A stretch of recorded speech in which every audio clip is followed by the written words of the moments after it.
한번 띄워주십시오. 우리 한 목소리로 읽겠습니다. 시작.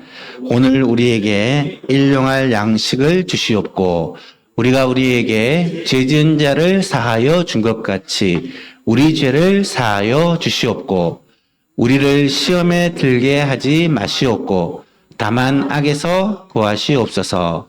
나라와 권세와 영광이 아버지께 영원히 있사옵나이다. 아멘. 8월 한 달 동안에는 기도하라는 주제로 말씀을 살펴보고 있습니다. 우리가 앞에서 이미 살펴보았듯이 사람에게 보이려고 외식하는 기도를 하지 말고 골방에서 은밀히 계시는 아버지께 기도하라고 말씀하셨고, 이방인처럼 하나님께 무엇을 알려주는 것처럼 중언부언 기도하지 말고 하나님은 모든 것을 아시고 계시기 때문에 그 하나님을 믿고 기도하라, 신뢰하고 기도하라 라고 말씀을 하셨습니다. 그리고는 너희는 이렇게 기도하라, 주기도문에 대해서 가르쳐 주십니다. 주기도문은 참 좋은 기도다라고 말씀을 드렸습니다.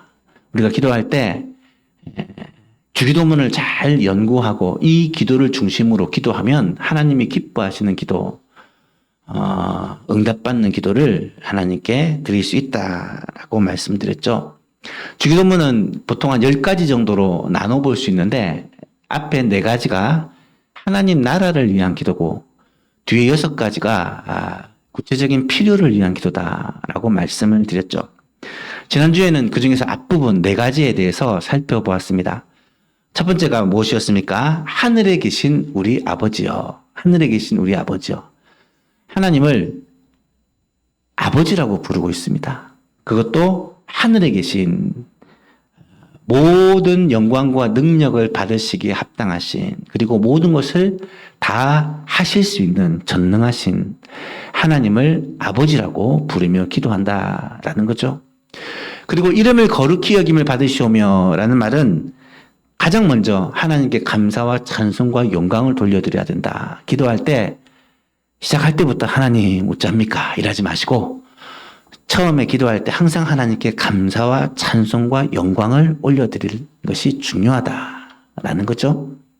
왜요? 하나님은 영광을 받으시기에 합당하신 분이시고 우리의 감사와 찬양을 받으시기에 합당하신 분이기 때문이죠. 그리고는 하나님 나라가 임하여 달라는 기도를 하라는 것입니다. 하나님의 나라를 위한 기도, 이것은 먼저 내 심령에 하나님의 나라가 임하게 해달라고. 내 심령이 어떻게 하나님의 나라가 임한다고요? 성령으로 충만할 때, 말씀으로 충만할 때 하나님 나라가 내 심령에 임하고, 하나님의 나라가 주의 통치와 다스림이 내 심령에 임하면 내 마음이 먼저 하나님의 나라가 되고 하나님의 뜻이, 하나님의 그 계획과 뜻이 나를 통해 이루어지게 되는 것이죠. 그리고 뜻이 하늘에서 이루어진 것 같이 땅에서도 이루어지게 해달라는 이 간구는 하나님의 뜻이 이루어지도록 하는 간구죠. 하나님의 뜻은 여러 가지로 말할 수 있겠지만 가장 중요한 하나님의 뜻은 뭐라고요? 영혼이 주님께로 돌아오는 것.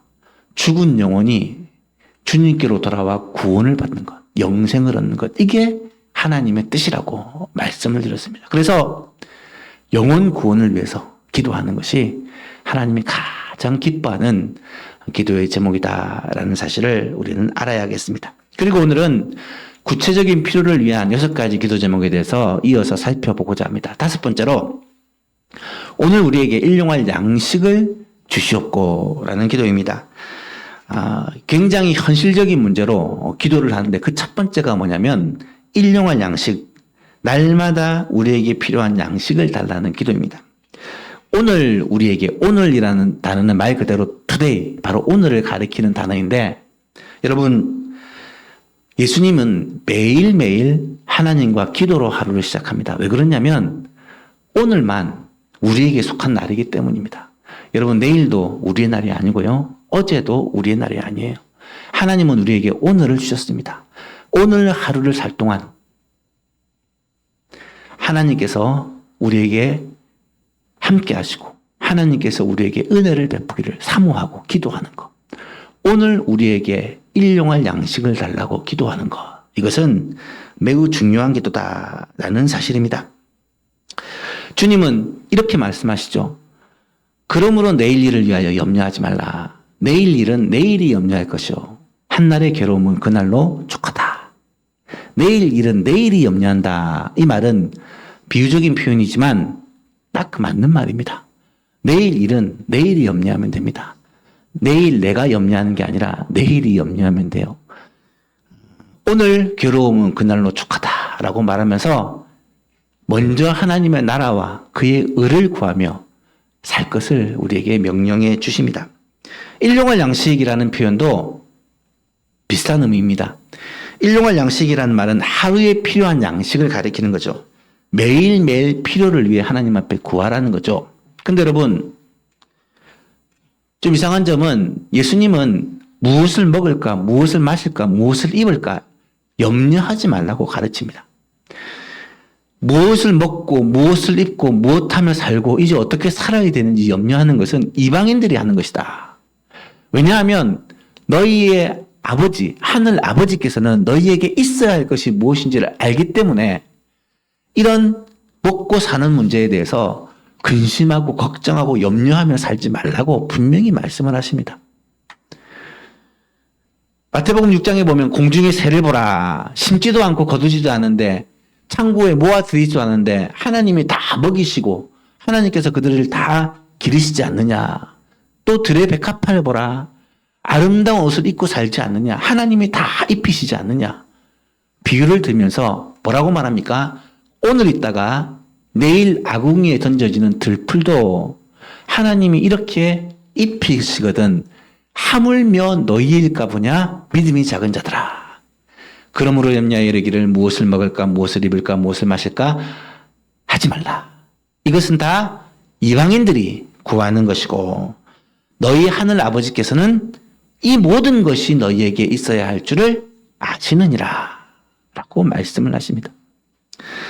그렇습니다. 하나님은 우리가 날마다 이제 오늘 뭐 먹어야 되노? 오늘 어떻게 살아야 되지? 이 문제를 어떻게 해결해야 됩니까?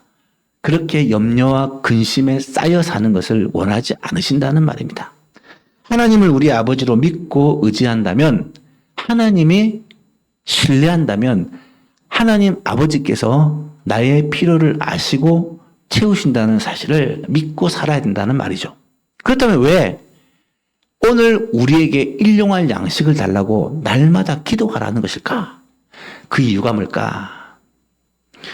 우리에게 꼭 있어야 할 이 양식은 먹을 거, 입을 거, 살아갈 그런 의식주기도 하지만 더 중요한 것은 하나님의 말씀, 하나님의 뜻대로 살아가는 삶이다라는 것을 알 수 있습니다. 실제로 예수님은 양식에 대해서 얘기하면서 뭘 말씀하시냐면 예수님이 시험 받을 때 뭐라고 대답하죠? 사람이 떡으로만 사는 것이 아니요 하나님의 입으로부터 나오는 모든 말씀으로 사는 것이다. 우리의 양식이 뭐라고요? 하나님의 말씀이라는 거예요.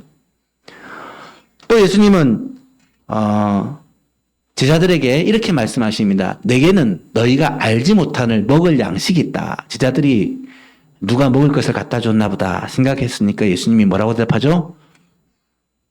34절에 예수께서 이르시되 나의 양식은 나를 보내신 이의 뜻을 행하며 그의 일을 온전히 이루는 이것이니라. 하나님의 양식이 뭐라고요? 하나님의 뜻을 행하고 하나님의 뜻을 온전히 이루는 것이 하나님의 양식이래요. 예수님의 양식이래요. 예수님은 양식을 하나님의 말씀이 양식이라고 말씀하고 있고 하나님의 그 뜻을 행하고 온전히 이루는 것이 예수님의 양식이라고 말씀하고 있는 것입니다. 그렇다면 우리의 양식은 과연 무엇일까? 먹고 사는 문제, 건강의 문제, 눈앞에 닥친 어려운 문제들도 물론 우리의 기도 제목입니다. 가족들을 위해, 생업을 위해, 건강을 위해, 교회를 위해, 인간관계를 위해, 우리의 삶에 부딪히는 수많은 일을 위해서 기도하는 것도 물론 필요합니다. 하지만 우리가 정말로 기도해야 될, 날마다 간구하며 기도해야 될 일용할 양식이 뭐냐? 성경이 가르치는 그 양식은 하나님의 나라가 임하고 하나님의 뜻이 이루어지고 하나님의 말씀대로 살아가는 것이 하나님께서 우리에게 요구하시는 양식이라는 거예요. 그래서 우리가 날마다 하나님 앞에 기도할 때 하나님, 내가 하나님의 말씀을 붙들고 이 말씀대로 순종하며 살게 해 주십시오. 하나님, 내가 그리스도의 향기를 발하여 그리스도를 증거하는 삶을 살게 해 주십시오. 이것이 우리가 하나님의 나라를 위하여 하나님의 뜻을 이루며 이 땅에 살아가는 구체적인 방법이요. 그렇게 살 수 있도록 하나님 앞에 힘을 달라고, 지혜를 달라고, 능력을 달라며 기도하는 것이 일용할 양식을 구하는 기도다라는 사실을 우리는 알아야 할 것입니다. 날마다 우리는 내 힘으로 사는 자가 아니에요. 주의 도우심으로 사는 자입니다. 주님께서 우리에게 힘도 주시고 능력도 주시고 지혜도 주시고 감당할 수 있는 하나님의 은혜를 부어 주실 것입니다. 그래서 늘 걱정 근심 속에 빠져 살지 마시고 하나님의 은혜를 구하며 믿음으로 사는 저와 여러분 될 수 있기를 간절히 바랍니다. 6번째로, 우리가 우리에게 죄 지은 자를 사하여 준 것 같이 우리 죄를 사하여 주시옵고. 여러분, 이 말씀을 한번 잘 보시면 자칫 오해하기 쉬운 게 있습니다. 이 말씀을 보고 사람들이 오해하는 게 대표적인 것이 두 가지인데요. 첫 번째는 우리가 아직 죄의 사함을 받지 못했기 때문에 죄를 사하여 달라고 기도하는 것처럼 보입니다. 또 두 번째는 우리가 죄를 용서받기 위해서는 조건이 있는데 다른 사람의 죄를 용서해야 내 죄가 용서받는다라는 것처럼 보입니다. 이 말씀만 보면 그렇게 느껴집니다. 하지만 성경은 항상 그 한 절 말씀 가지고만 해석하면 곤란해요. 성경 전체의 가르침을 통해서 그 말씀을 해석해야 됩니다. 우리가 잘 알고 있는 사실이 있죠. 무엇입니까? 우리 죄는 이미 예수 그리스도의 십자가와 부활, 구속 사역을 통해 깨끗함을 받았다는 사실입니다. 이거는 성경이 가르치는 절대 진리입니다. 죄의 사함은 또 은혜로 받는 것입니다. 죄의 사함을 은혜로 받지 않고 나의 공로나 노력으로 받는다면 구원이 어떻게 은혜입니까? 구원은, 죄의 사함은 하나님께서 은혜로 우리에게 주신 것입니다. 그렇다면 주기도문을 가르쳐 주실 때 왜 날마다 하나님 앞에 기도할 때 죄를 사하여 달라는 기도를 하는 것일까? 여러분, 주기도문을 가르친 배경이 뭐라고 말씀드렸습니까? 유대인들의 잘못된 기도를 바로잡아 주기 위해서, 그들에게 어떻게 기도하는 것이 하나님이 원하시는 기도인지를 가르쳐 주기 위해서 이 주기도문을 가르쳐 주신 거예요. 그러다 보니까 이 유대인의 기도 중에 잘못된 기도, 앞에 얘기했지만 사람의 백 보이기라는 외식적인 기도, 또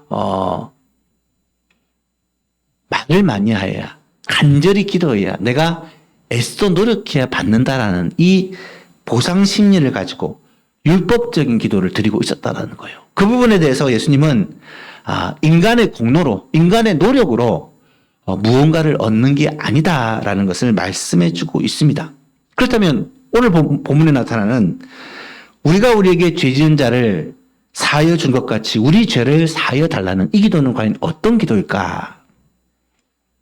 여러분, 우리가 우리에게 죄 지은 사람을 용서해 준다면 그것은 반드시 전제 조건이 있습니다. 그것은 우리가 죄 용서함을 받았다, 죄 용서함을 받아서 하나님의 자녀가 되었다라는 전제 조건이 있다라는 거예요.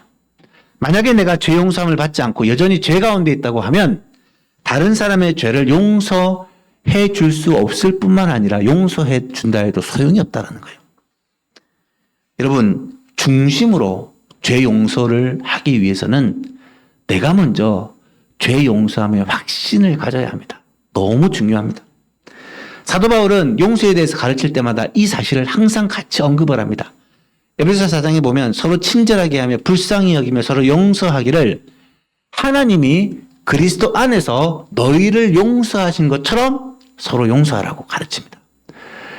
빌립보서에도 보면, 골로새서에도 보면 누가 누구에게 불만이 있거든 서로 용납하며 피차 용서하되 주께서 너희를 용서하신 것 같이 너희도 서로를 용서하라 라고 가르칩니다. 이 사실은 무엇을 말하겠습니까? 우리가 남의 죄를 용서하는 것은 우리가 먼저 우리의 죄 용서함을 받았기 때문에 그 구원의 감격, 그 은혜를 가지고 다른 사람의 죄를 용서해 줄 수 있다는 말입니다. 내 힘으로 상대방의 죄를 용서할 수 있겠습니까? 나에게 해를 끼치고 나에게 고통을 준 사람을 어떻게 내가 용서할 수 있겠습니까? 내가 그들을 용서할 수 있는 것은 나를 위해 자신의 생명까지 주신 예수 그리스도. 그 사랑과 그 은혜가 우리를 사로잡고 우리를 붙들지 않으면 다른 사람의 죄를 중심으로 용서할 수가 없는 거예요. 용서하는 척은 할 수 있겠지만 마음속에 담아두고 언젠가는 내가 복수하리라는 마음을 가질 수밖에 없어요. 중심으로 용서하는 것은 이 용서의 은혜를 체험한 사람만이, 하나님으로부터 이 용서의 은혜를 맛보고 누리는 사람만이 할 수 있는 것이다라는 사실을 우리는 알아야 된다는 거예요.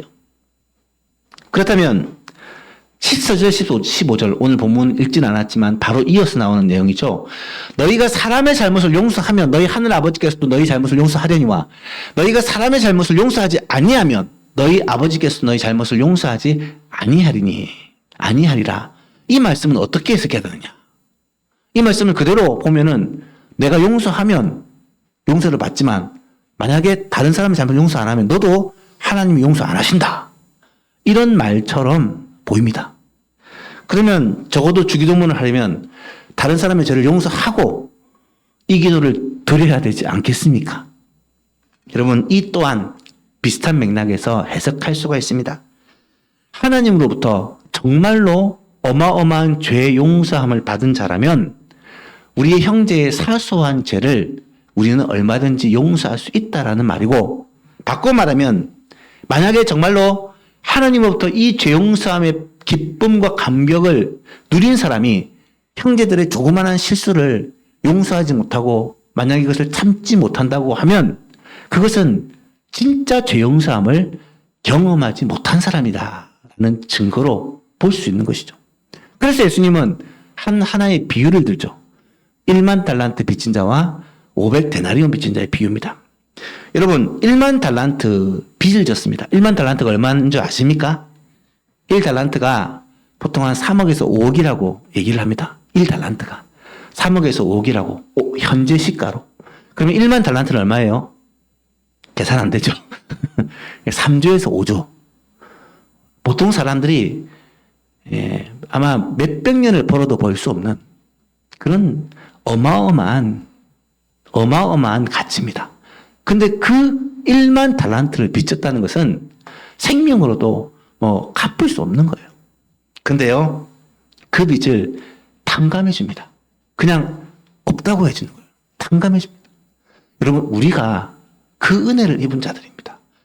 우리가 지옥에 갈 자를 천국을 선물로 받은 그 은혜를 입은 자들이에요. 그런 자가 내게 500데나리온 작은 돈이 아니지만 500데나리온은 몇백만 원 정도의 돈입니다.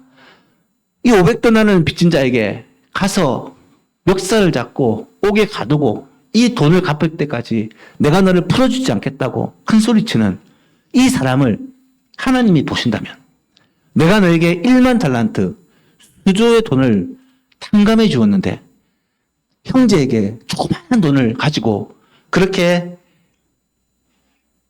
시비를 거는 그 사람을 하나님이 과연 어떻게 바라보시겠냐는 거예요. 죄사함의 은혜를 체험하고 누린 자는 다른 사람의 실수를, 다른 사람의 잘못을 품고 용서할 수 있다는 것이 성경의 가르침이에요. 그래서 형제 사랑은 반드시 하나님 사랑으로부터 나온다. 하나님이 우리를 이같이 사랑하셨으니 너희도 형제를 사랑하는 것이 마땅하다. 이것이 성경이 가르치시는 원리다라는 사실이죠. 여러분, 주기도문을 암송할 때마다 그 사실을 꼭 우리의 마음에 새기고 우리의 심령에도 이 죄사함의 은혜가 넘쳐서 다른 사람의 허물을 용서할 수 있는 주의 성령께서 우리의 마음을 붙잡으셔서 중심으로 다른 사람의 잘못을 용서할 수 있는 그런 은혜가 있기를 주님의 이름으로 축복합니다. 7번째로 우리를 시험에 들게 하지 말라는 기도입니다. 시험에 들게 하지 마시옵고, 이 기도를 잘 보시면 시험이라는 것을 우리가 피할 수는 없어요. 시험은요, 마귀가 우리에게 주는 것인데 마귀가 살아있는 한 성도의 시험은 끝나지 않습니다. 우리의 삶에는 하늘 일들이 많고 상처받을 일이 많고 낙심하고 시험에 들 만한 일이 많다는 거예요. 시험이 찾아온다는 거예요. 그것도 자주. 그런데 예수님은 이때 이 시험을 없애달라고, 이 시험을 피해가게 해달라고 기도하는 것이 아니라 이 시험에 들지 말게 해달라고. 이 말은 시험을 피할 수는 없지만 이 시험에 빠지지 않게 해달라고 기도하고 있는 거예요. 예수님도 시험을 받으셨죠. 예수님도 가장 약할 때에 사탄이 정말 교묘하게 예수님을 시험합니다. 40일을 금식하고 줄여 있을 때 먹을 것을 가지고 시험하고, 예수님에게 세상 만국의 영광을 보여주며 내게 절하라고 시험하고 예수님을 시험합니다. 그때 예수님은 그 시험을 어떻게 이깁니까? 하나님의 말씀으로 넉넉히 이깁니다. 하나님의 말씀을 인용하여 이 시험들을 넉넉히 이기고 있다는 거예요. 여러분, 시험을 어떻게 이기겠습니까? 시험에 빠지지 않으면 됩니다. 시험에 넘어가지 않으면 돼요. 어떻게 시험에 빠질 수 있겠습니까? 내 결심으로, 내 의지로 이 시험을 빠지지 않고 넘어가지 않을 수 있겠습니까? 아니죠.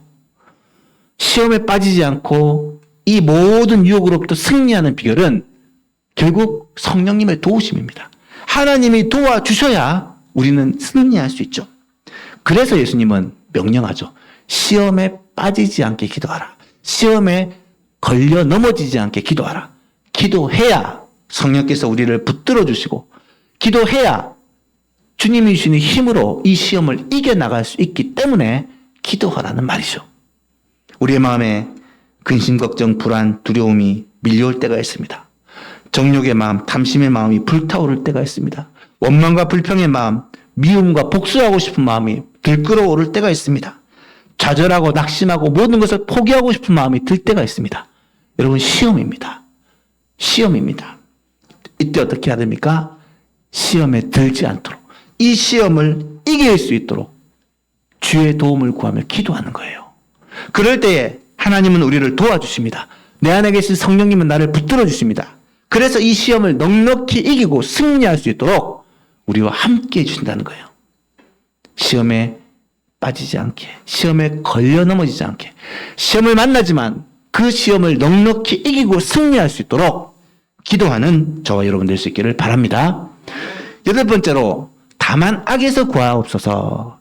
다만 악에서 구하시옵소서. 이 말을 죄짓지 않게 해달라는 기도로 생각할 수 있지만, 다만 악이라고 하는 이 표현을 보니까 정관사를 붙여서 바로 그 악의 근원, 사탄을 의미한다는 것이 일반적인 해석입니다. 무슨 말입니까?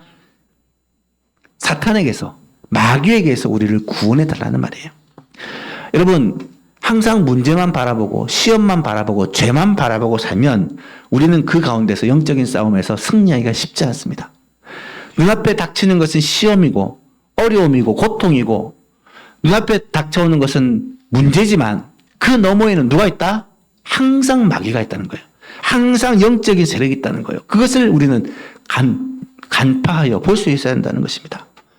단지 시험에 빠지지 않게, 이 문제에 걸려 넘어지지 않게 기도하는 것을 넘어서 그 모든 시험의 근원이 되는 마귀의 권세로부터 하나님 나를 붙드시고 나를 지켜달라고 기도해야 된다는 거예요.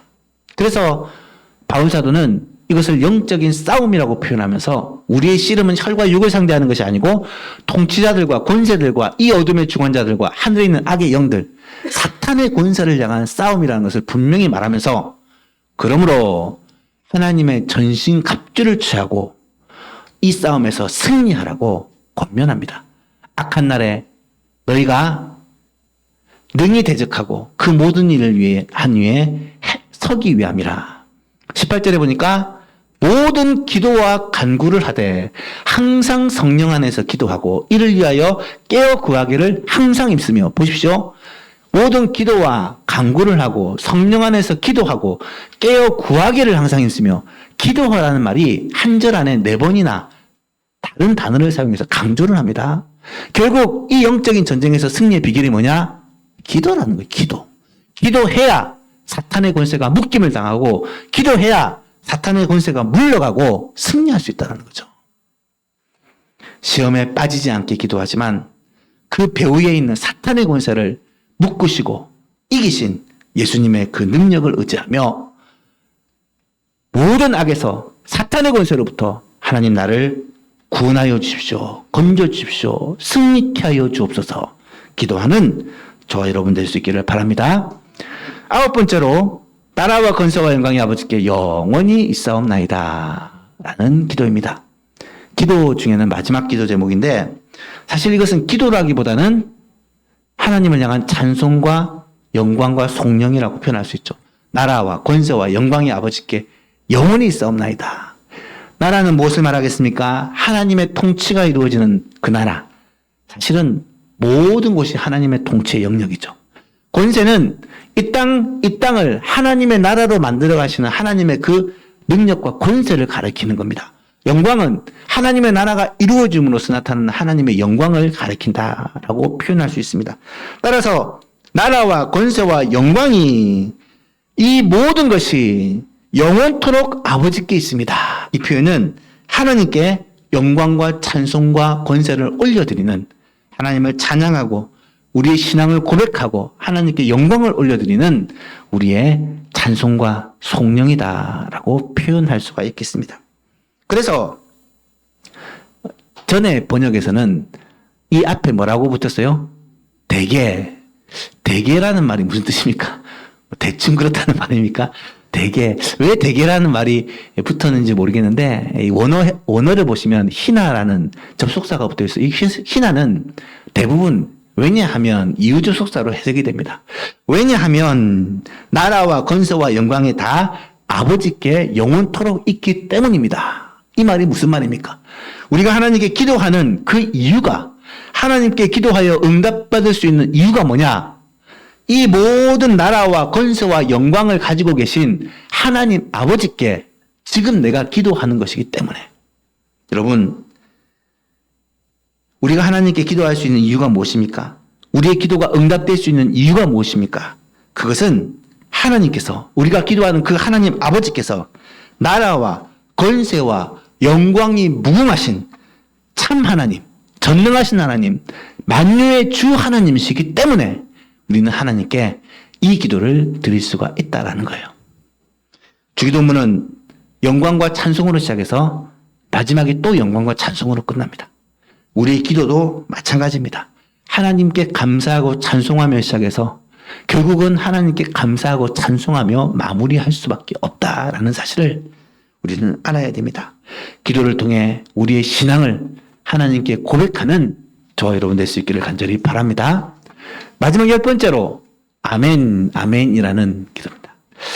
물론 우리가 기도할 때는 예수님의 이름으로 기도합니다 라는 표현과 함께 아멘이라고 그렇게 기도를 마무리합니다.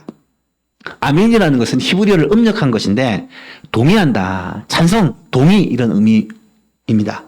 이 기도가, 이 고백이 진실하고 그대로 이루어지기를 원합니다 라는 바람을 아멘이라고 표현하는 것입니다. 그래서 아멘은 주로 화답으로 쓰입니다.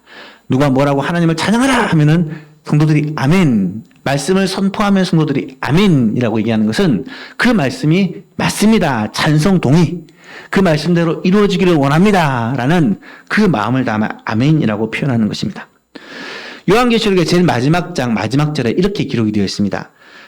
이것들을 요한계시록 22장 20절 이하에 보면 이것들을 증언하신 이가 이르시되 내가 진실로 속히 오리라 하시거늘 아멘 주 예수여 오시옵소서.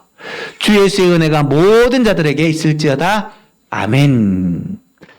성경 실제로 제일 마지막 장 마지막 절 2개가 이겁니다. 아멘, 아멘으로 끝납니다. 이 말은 하나님의 모든 말씀이 옳습니다. 그렇습니다라는 고백이고, 성도가 요한계시록의 저자를 통해 하나님이 주시는 그 메시지를 믿음으로 아멘, 아멘 받습니다. 그 말씀대로 이루어 주실 것입니다. 예수님 다시 오실 것입니다. 라는 아멘으로 화답한다는 것이죠.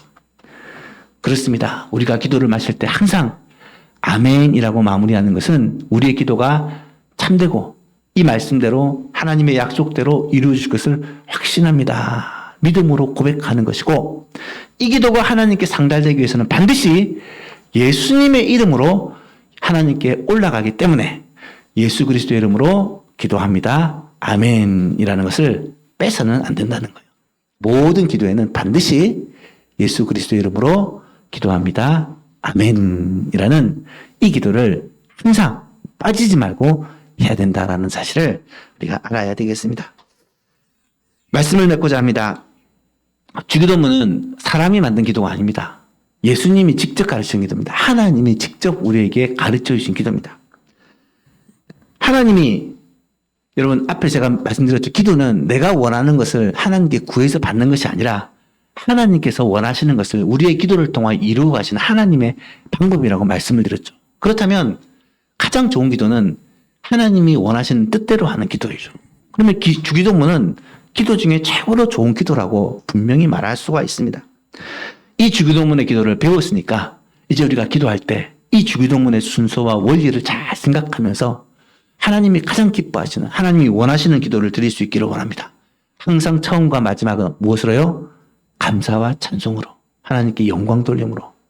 그리고 간구의 내용을 기도할 때 하나님의 나라와 그의 뜻을 위하여 먼저 구하고 우리의 필요를 위하여 구체적으로 구하고, 더 나아가서 하나님이 기뻐하시는 영혼 구원을 위해서 기도하고, 하나님의 나라가 우리 가정에, 우리 교회에, 내가 살아가는 삶의 터전에 임하기를 위해서 기도하고, 그 뜻을 따라 내가 쓰임받고 내가 하나님의 일하시는 통로로 쓰임받기 위해 하나님 내 마음에 임하셔서 성령으로 충만케 하시고 말씀으로 충만하게 하사 하나님의 뜻을 이루는 통로가 되게 해달라고, 날마다 이 주기도문의 말씀을 우리가 기억하며 그 말씀대로 그 뜻대로 기도함으로 우리의 기도가 하나님께 상달되고 하나님의 역사에 하나님의 일하시는 통로로 쓰임받는 놀라운 은혜가 있기를 우리 주 예수님의 이름으로 간절히 기도합니다.